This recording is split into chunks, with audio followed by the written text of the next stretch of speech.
Nahajamo se v galeriji Galerija Gallery, kjer smo priča moji magistrski razstavi, ki sem jo v preteklem šolskem letu načrtovala na Akademiji za likovno umetnost in oblikovanje.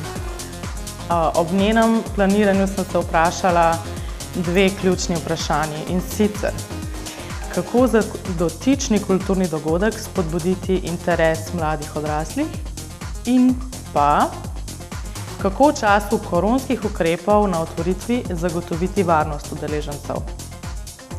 Promocijo dogodka sem izpeljala preko družabnih omrežij, reklamne podobe pa so se s humorjem lotevale tem, kot so dražbe v avkcijskih hišah, umetnosti kot domene buržoazije, otvoritve razstave kot ekskluzivnega dogodka in navsezadnje persone celebrity artista. No, za tiste, ki ne veste, Galerija Gallery je locirana v 6. nadstropju bivše občinske stavbe, v katerega te peljeta dve dvigali, ki sprejmeta največ 3 osebe.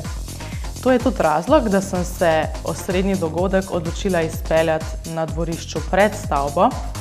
Na ogled razstave pa si v bistvu moral počakati, saj je varnostnik naenkrat izpustil le 3 osebe. Atmosfero eventa, ki sem ga poimenovala Galerijska vročica 2021, so odražale teme, kot so azurna obala, golota, fetiš, kozmopolitan koktajl in seveda elektronska glasba. No, naš barman je zmešal kar 200 koktajlov, kolegu DJ-ju Sporjanu pa je uspelo dolgočasno stopnišče pred stavbo preobrniti v vroče plesišče. Kot dodatek naj omenim, da so obiskovalci razstave poročali, da bi se tovrstnih dogodkov znova udeležili. Za konec bi pa povedala le še to, da si lahko od mene obetate zanimive in zabavne otvoritve in pa seveda umetnost, ki jo lahko vidite samo v instituciji.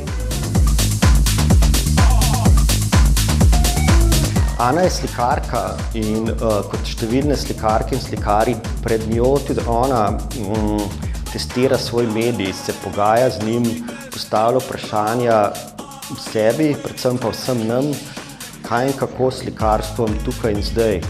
Hkrati ta razstava ponuja nek odgovor. Ta odgovor je duhovit, zanimiv, seksi, smešen, inteligenten, še marsikaj. Predvsem pa je treba odgovore na to vprašanje videti.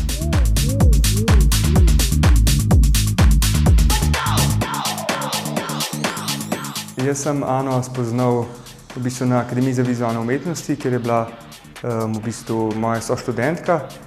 Navi se, kot se spomnim, ukvarjala večinoma z različnimi mediji, hkrati pa je pri njenem delu vedno bila prisotna v bistvu uporaba različnih materialov oziroma je ponovno uporabljala materiale, ki jih je najdla ali v svoji okolici ali pa jih je nekje pač pridobila iz raznih virov.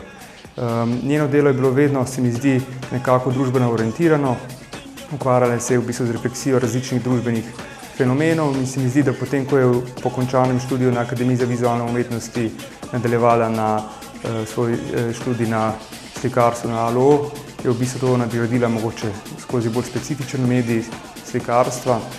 In se mi zdi, da mogoče je ravno na tej razstavi lepo vidno, kako je prišla iz uporabe mogoče teh bolj najdenih ali v bistvu uporabnih predmetov na to, da uporablja v bistvu materiali iz zgodovine umetnosti.